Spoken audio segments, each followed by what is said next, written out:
بیسی از مو که ما سلسله دروس شروع کرده بودیم درباره اعتماد به نفس است، سلف کانفیدنس است. این چهارمین پارت است که ما در خدمت شما درباره سلف کانفیدنس مطالب بیان مونم. درباره سلف کانفیدنس و فرق چی که خودپسندی چیه، این امروز موضوع از ماست.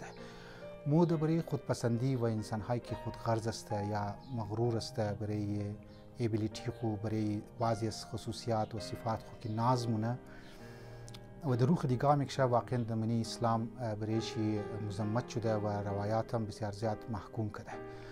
لیکن از دیگه طرف خب مو وقتی که سلف کانفیدنس که یک چیزی ضروری است برای جوان ها، برای یک سوسایتی، برای یک افراد معاشره، خب او چیز هم ضروریه و روایات هم گفته و ما مختصر مطالب در خدمت شما هم بیان کردم. لذا امروز میخوایم درباره خود اعتمادی و خودپسندی که فرقش چیه ایره در خدمت شما مطالب بیان مونم. باز در دیگه مرحله درباره خود اعتمادی و توکل بر خدا که فرقش چی است، دیفرنشیت چیه، او را برای شما بیان مونم. دیگه چون باشه ما گفته بودم که کتاب کم نزدیک مونم تا گوش کن بینگن جوان و اعتماد به نفسی کتاب است که ما ایره در خدمت جوان ها در غیتا مطالب پیش مونم. خوب است که ساعت مو مطالبم پیش کنی و ساعت یک کتابم مو مطالعه کرده باشی در طول امزی یک مدت.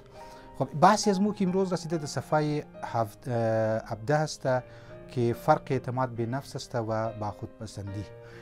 خب خود باوری یک فضیلت اخلاقی است، یعنی یک اعتماد به نفس یک فضیلت واقعا اخلاقی که انسان مابین خو کانفیدنس داشته باشه یا سلف کانفیدنس مابین خو پیدا کنه، بلیو اون یور سلف که است داشته باشه، یک فضیلت اخلاقی است و یک کمال است که انسان باید ایره حاصل کنه. و با خودپسندی واقعا فرق داره، یعنی مابین اعتماد به نفس و خودپسندی فرق است. چرا؟ چون فرق از این تر که تفاوت، یعنی فرق بین واقع بینی و خودپسندی بسیار باریز است. کسی که واقع بین است و ابیلیتی داره مابین چی ابیلیتیز موجود است، صلاحیت‌های موجود است، که خودپسندی بسیار فرقش بسیار برجسته روشن است. در اعتماد به نفس انسان تکیه بر واقعیت هامونه، او چیزی که مابین چی موجود است. در معنی خودپسندی امکان داره که مابین چی او خصوصیاتی که باشه برای او گمانج کنه بعض اوقات موجود نیست و یک تصویر منطقی در منی خود اعتماد به نفس موجود است من انسان، در حالی که در خودپسندی تصویری افراطی ممکنه کم پیسه دار باشه لیکن خود زیاد پیسه دار خیال کنه، ممکنه در منی اسکول یا منی کالج او قدر درجه یک کست اینتلیجنس بچه نباشه، ذهین بچه نباشه، متوسط باشه، لیکن خود زیاد کست لایق کست شو کنه و او واقعیت و او حقایق خارجی که باید منی یک شخص باشه از خاطر از او اعتماد به نفس داشته باشه منی موجود نیه. افراط مونه، یعنی بسیار زیاده روی کست مونه اغراق آمیز مونه، هر کار خوره که هرگز با تصویر ذهنی امی که تصویر ذهنی داره با واقعیت تطبیق نمونه. لذا اسلام هم کست خودپسندی را علت معلول از این خیال نه که عقل انسان ناکامل است، یعنی یک فکری انحطاط شخصی خودپسند مبتلا شده و در رایش واقعا خودپسندی در رای کمال چی، در رای انسانیت چی یک کلان رکاوٹ است و محکوم شده و مقابل مذمت شده. همزو خاطر امام علی علیه السلام میفرماید الاعجاب یمنع الازدیاد، خودپسندی معنی تکافل پیشرفت انسان است.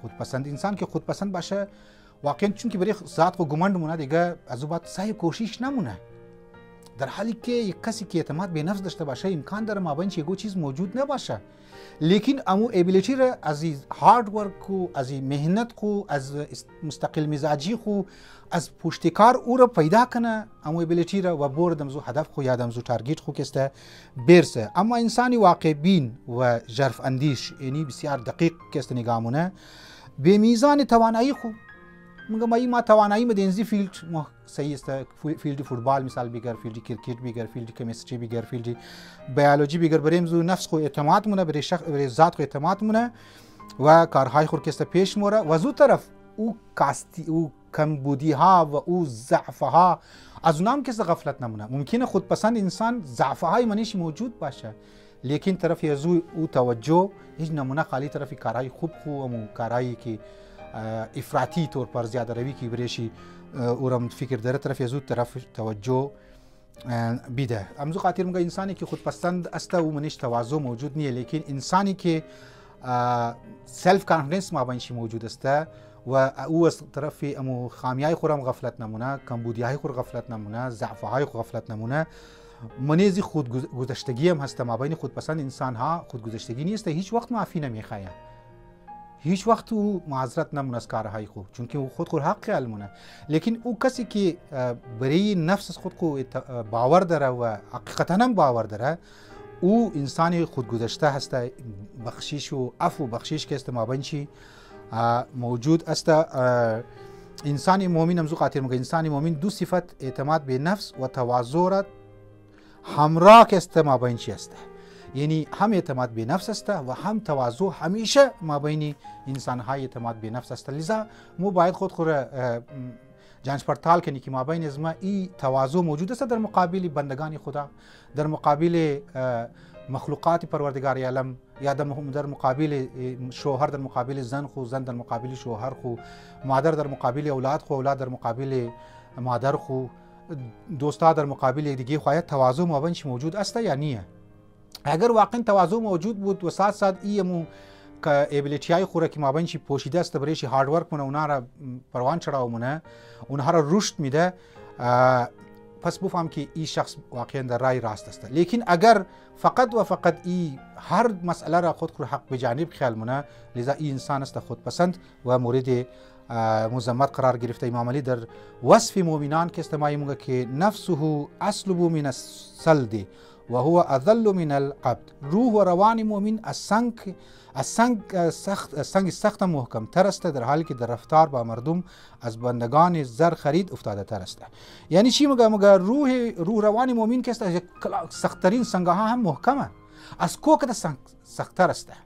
مشکلات، مصیبت ها، مختلف امتحانات الهی شر زمینگیر نمونه.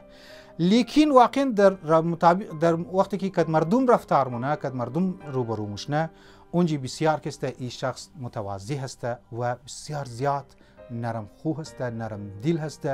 و اگر یه وقتی کس دلش را آزرده هم کنه مبخشش را و در مقابل مردم تواضع کسته اختیار مونه.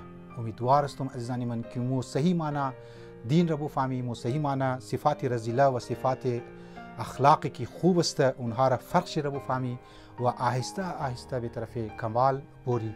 خصوصا جوانهای عزیز، شما تو که ما ناجور هستم در برای شما کوشش منم خدا نخواسته ما ریا نمونم یا ما غرور و تکبر نمونم، خودپسندی نمونم، وظیفه انجام میدم، لیکن درد دارم که شما در راه صحیح باین، راه صحیح سمت را اختیار کنین.